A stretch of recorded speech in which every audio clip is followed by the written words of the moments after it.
Hello everyone, আসসালামু আলাইকুম। কেমন আছেন সবাই? আশা করি সবাই ভালো আছেন। আমি মোটামুটি না, অনেকটাই অসুস্থ। আমি এখন বর্তমানে আছি চায়নার গুয়াংজু স্টেটে। এটা হচ্ছে গুয়াংজু এয়ারপোর্ট। আমি বাংলাদেশ থেকে মস্কোতে রাশিয়াতে যাচ্ছি। তো আমার ট্রানজিট হচ্ছে গুয়াংজুতে। ঢাকা থেকে গুয়াংজু আসতে সময় লাগছে 4 ঘন্টার মতো। আর এখানে আমার ট্রানজিট হচ্ছে 8 ঘন্টা 50 মিনিট। আর এখান থেকে মস্কোতে যাইতে সময় লাগবে 11 ঘন্টা। এটা হচ্ছে গুয়াংজু এয়ারপোর্ট। আমার সাথে আরেকটা ভাইয়ের পরিচয় হয়েছে। ভাই যাচ্ছে অকল্যান্ডে। ভাইয়ের ট্রানজিট হচ্ছে 19 ঘন্টা। আর ফ্লাইটে স্টে করতে হবে 13 ঘন্টার মতো। তো গুয়াংজু এয়ারপোর্ট বলতে কি, পুরো চায়নার মানুষ বলে চায়না নাকি অনেক উন্নত। তাহলে চায়না হচ্ছে সবচেয়ে বাজে এয়ারপোর্টগুলোর মধ্যে একটা হচ্ছে চায়নার। কারণ হচ্ছে ওয়াইফাইয়ের ব্যবস্থাটা একদম নাই বললে চলে। মেসেঞ্জার, হোয়াটসঅ্যাপ কিচ্ছু চলে না এখানে। এটার থেকে যে আমার লাস্ট ব্লগটা যে দেখছেন ভিয়েতনামের, ভিয়েতনামে খুবই ভালো ফ্যাসিলিটিস ছিল। তো একদম বাজে অবস্থা, ফ্যামিলির সাথে কোনোভাবে কানেক্ট করা যাচ্ছে না। তো এয়ারপোর্টটা ঘুরে দেখানোর মতো এরকম কিছুই না, একদম সাদামাটা হবে, একদম নর্মাল এয়ারপোর্টগুলোর মতোই। এটা হচ্ছে গুয়াংজু এয়ারপোর্ট। তবে যদি বলি যে রিভিউ দেওয়ার ক্ষেত্রে বলবো 10 আউট অফ 0। মানে খুবই বাজে একটা এক্সপিরিয়েন্স। আমি বলবো কখনো কেউ চায়নার এইসব এয়ারপোর্ট চুজ করবে না। চায়নাতে আসার দরকার নেই, একদম বাজে পুরো পরিস্থিতি। চাইনিজ জাতিদের বাজে একদম পুরো। আমেরিকা কেন এগুলারে ঘৃণা করে, চায়নাতে না আসলে বুঝবে না। একদম ফালতু, একদম রিভিউর ক্ষেত্রে বলবো একদম ফালতু, কোনো হেল্পফুল না, কোনোভাবেই সহযোগিতা করে না। সবচেয়ে বড় যে বিষয়টা হচ্ছে ওয়াইফাইয়ের বিষয়টা। ওয়াইফাই থাকবে না এমন কোনো এয়ারপোর্ট ওয়ার্ল্ডের মধ্যে আছে কিনা আমার জানা নাই যে ওয়াইফাই থাকবে না। আর ওয়াইফাই ঠিক আছে, ওয়াইফাই নাই মানলাম, বাট অ্যাটলিস্ট তো সিমের ব্যবস্থাটা থাকবে, যে সিম কেনার ব্যবস্থাটা থাকবে, সেটাও নাই। সিম কিনতে হলে চায়না ইমিগ্রেশনের বাইরে যেতে হবে।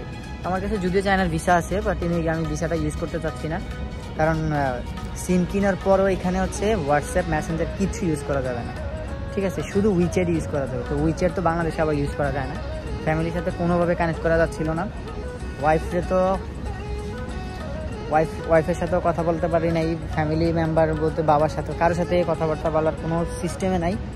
মানে খুবই একটা বাজে পরিস্থিতির মধ্যে আছি। কারণ এখানে স্টে করতে হবে 8 ঘন্টা 50 মিনিট। ওইখান থেকে আবার গুয়াংজু থেকে মস্কো যেতে সময় লাগবে প্রায় 13 ঘন্টার মতো। 13 ঘন্টা ননস্টপ ফ্লাই করতে হবে। তো খুবই বাজে অবস্থা। মানে কি বলবো, মনে হচ্ছে যে বলার মতো কোনো ভাষা নেই। আর অসুস্থ, আমি ফ্লাইটের মধ্যে অসুস্থ হয়ে গেছিলাম। ফ্লাইটে ডাক্তার এসে ইঞ্জেকশন দিয়ে আমার ঠিক করতে হয়েছে। আমি খুবই অসুস্থ, লাস্ট 2 দিন যাবৎ অসুস্থতায় ভুগতেছি। তার মধ্যে দিয়ে আবার এতটা জার্নি করাটা খুবই কি বলবো টাফ ব্যাপার হয়ে দাঁড়াইছে। তো ভিডিও বেশি বড় করবো না, রিভিউ দেওয়ার মতো কিছু নাই। তবে হ্যাঁ, চায়নাতে কেউ আসবেন না, একটাই কথা বলবো, চায়নাতে কেউ আসবেন না। এসব বাজে ফালতু এয়ারপোর্টগুলোতে ইউজ করবেন না। তাহলে যদি লং ডিস্টেন্স মানে লম্বা কোনো জার্নিতে যাইতে চান, তাহলে এইসব এয়ারপোর্ট ইউজ করবেন না। আমি সব সময় সাজেস্ট করব যে অবশ্যই টার্কিশ এয়ারলাইন্স, কাতার এয়ারওয়েজ, ইমিরাত, ইথিয়ানস এগুলা ইউজ করবেন। এই সমস্ত ফালতু এই এয়ারলাইন্সগুলো। আমি এসেছি চায়না সাউদার্ন এয়ারলাইন্সে। তো বলার মতো কিছু নাই, একটাই, মনটা খুব খারাপ। ফ্যামিলির সাথে কোনোভাবে যোগাযোগ করতে পারতেছি না। আর সামনে প্রায় 20 ঘন্টার মতো কোনোভাবে যোগাযোগ হবে না। তো একটাই সাজেস্ট করব, এই সমস্ত এয়ারপোর্টগুলো ইউজ করবেন না। লম্বা জার্নির জন্য এইসব এয়ারপোর্ট ইউজ করবেন না, ঠিক আছে? এটাই। আর রিভিউ দেওয়ার মতো কিছুই নেই, খুবই বাজে একটা পরিস্থিতি। মানে এর থেকে আমাদের বাংলাদেশের এয়ারপোর্ট হাজার গুণ ভালো আছে। কেউ যদি আমার ভিডিও দেখে বলেন যে ভাই উল্টাপাল্টা রিভিউ দিচ্ছেন, তাহলে বলবো যে ঠিক আছে, তাহলে গুয়াংজুতে আসেন।